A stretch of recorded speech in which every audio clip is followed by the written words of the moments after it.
अच्छा, अब हम कुछ बात करेंगे अब माहौलियात के तहफ़्फ़ुज़ के लिए। ख़ास तौर पे हम ये देखते हैं कि धुआं छोड़ने वाली गाड़ियां जो हैं ये बड़ा नुकसान का बाइस है, और पूरी दुनिया में तो इस पर काम हो ही रहा है और डेडलाइंस भी उन्होंने रख दी हैं कि 2030 तक कोई भी पेट्रोल और डीजल की गाड़ी नहीं चलेगी, सारी ईवी कार्स चलेंगी, इलेक्ट्रिक व्हीकल्स चलेंगी। लेकिन अब पाकिस्तान में भी हम ये देख रहे हैं कि पाकिस्तान में भी रुझान बढ़ता जा रहा है और IMF ने ई व्हीकल्स के फरोग के लिए हुकूमत के साथ मराहत देने पर इत्तेफाक कर लिया है। थोड़ा सा हम जरा बताते हैं, इस फैसले के तहत पेट्रोल और डीजल के बजाय बैटरी पर चलने वाली इलेक्ट्रिक गाड़ियां पाकिस्तान में चलेंगी और उस पर कार्बन लेवी भी लगाई जाएगी धुआं छोड़ने वाली गाड़ियों पर। तो ये फैसला क्या किया गया है और कब तक पाकिस्तान इस कार्बन का जो मामला है इससे निजात हासिल और कर कहा लेगा? जा रहा है कि 2030 तक जो है ये डीजल वाली गाड़ियां, ये CNG वाली गाड़ियां सब गायब हो जाएंगी। बिल्कुल, और 30% इलेक्ट्रिक पे हम तकरीबन स्विच कर जाएंगे फिर। लेकिन इलेक्ट्रिक कार्स के साथ ये सवाल हर एक के पास आता है दिमाग में कि बिजली नहीं है तो ये गाड़ियां चार्ज कैसे करेंगे, कहाँ करेंगे।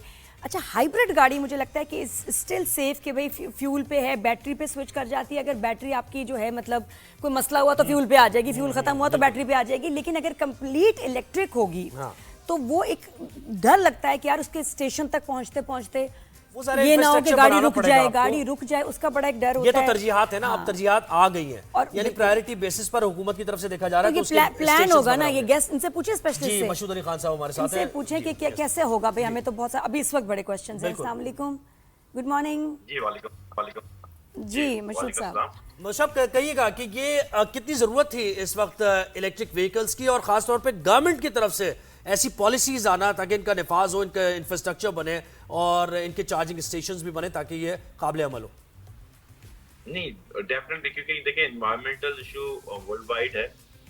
पाकिस्तान में भी उसका इम्पैक्ट है कि गवर्नमेंट ऑफ पाकिस्तान ने जो पॉलिसी अनाउंस की है वो 2030 तक जो गाड़ियां बन रही होंगी उसका 30% की बात की है, 100% नहीं। ये भी 2030 तक हम 30%, अगर 100 गाड़ियां बनेंगी तो 30 गाड़ियां इलेक्ट्रिकल व्हीकल्स होंगी पाकिस्तान में ऑन रोड्स। ये उनकी पॉलिसी का हिस्सा है। इसी पॉलिसी के तहत उन्होंने कुछ मराहत दी कि आपको इंपोर्ट पे टैक्स रिलीफ दे दिया, आपके रजिस्ट्रेशन में। ये वर्ल्ड वाइड है, ये यूनिक केस नहीं है पाकिस्तान का। चाइना भी अपने मुल्क में इलेक्ट्रिकल व्हीकल की प्रमोशंस के लिए उसकी गाड़ी की रजिस्ट्रेशन फ्री कर देता है, उसके टैक्सेस को रिड्यूस कर देता है। थाईलैंड में चले जाएं वो यही कर देते हैं। ये ओवरऑल वर्ल्ड वाइड ये स्ट्रैटेजी है कि हम 2030 तक इलेक्ट्रिकल व्हीकल्स की गाड़ियों को प्रमोट करें। उसकी वजूहात हैं। वजूहात ये है कि वो इलेक्ट्रिकल व्हीकल्स जरा सा न्यू टेक्नोलॉजी है, अडॉप्शंस नहीं होती।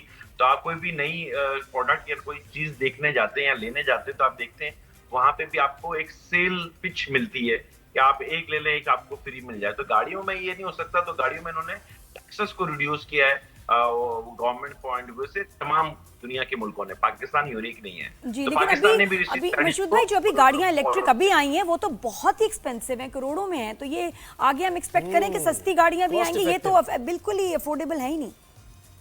जी, आप सही कह रहे हैं। देखें, एक तो ये है कि ना जब कोई नई प्रोडक्ट या न्यू टेक्नोलॉजी आती है वो सस्ती नहीं हो सकती ना, उसमें रिसर्च एंड डेवलपमेंट बहुत होता है और बहुत इनोवेशन होते हैं।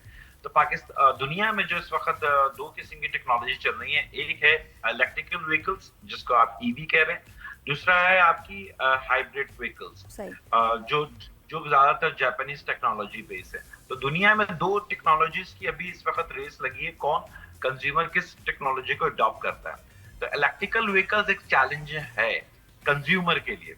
वो कंज्यूमर के लिए चैलेंज इस सेंस में है कि इलेक्ट्रिसिटी उसके पास अवेलेबल हो, इकोनॉमिकल, उसके पास चार्जिंग स्टेशंस मौजूद हो उसके घर पे भी, और उसके रूट है उस रूट में कम से कम अवेलेबिलिटी हो ताकि वो सेफ एंड सिक्योर वो गाड़ी को इलेक्ट्रिकल व्हीकल पे चला सके। अदरवाइज उसको रिस्क होता है।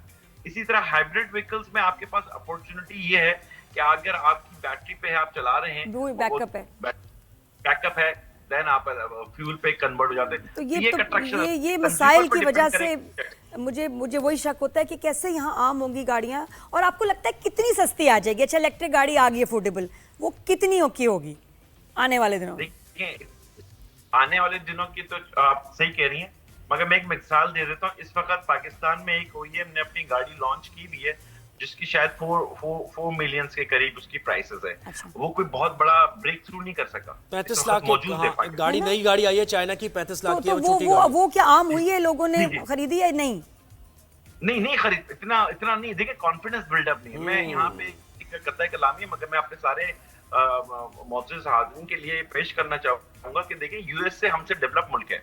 मैं भी पिछले 3-4 महीने पहले यूएसए में था, तो वहां पे भी इलेक्ट्रिकल व्हीकल्स इस तरह से पेनिट्रेट नहीं कर पाई, जबकि वो डेवलप मुल्क है, हमसे ज्यादा उनका इंफ्रास्ट्रक्चर अच्छा है, हमसे ज्यादा सब कुछ है। देखिए ट्रस्ट बिल्डअप होता है। मैं मिशिगन से ओहायो स्टेट जा रहा था, तकरीबन 3.5 घंटे की ड्राइव है। उस 3.5 घंटे की ड्राइव में मुझे इलेक्ट्रिकल व्हीकल्स का स्टेशन उस तरह से नजर नहीं आया।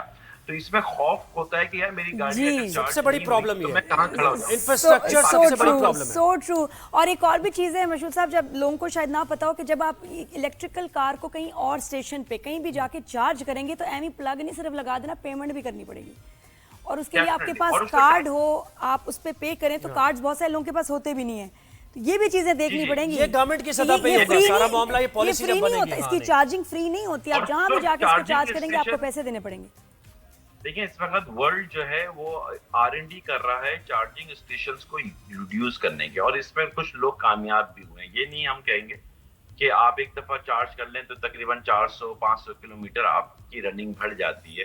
तो ये भी है कि चार्जिंग स्टेशंस में आप 10 मिनट, क्योंकि हम फ्यूल डालते हैं तो आपको पता है सेकंड्स में आपकी टंकी फुल हो जाती है। इसी तरह अगर ईवी पे हम जाएंगे तो हमें 10 मिनट में कितनी देर के लिए वो चार्ज हो जाएगा। इस नहीं, पे वो R&D टाइम भी और- देखना पड़ेगा। एग्जैक्टली 2-2 घंटे चार्ज। अच्छा मुझे बताएं कि ये वाली जो फ्यूल पर चलती हैं गाड़ियां, आने वाले वक्त में फिर क्या आप सस्ती होती देख रहे हैं या नहीं, इन्हीं पर ट्रस्ट रहेगा और अभी ये 5, 10, 15 साल की बात है आगे की?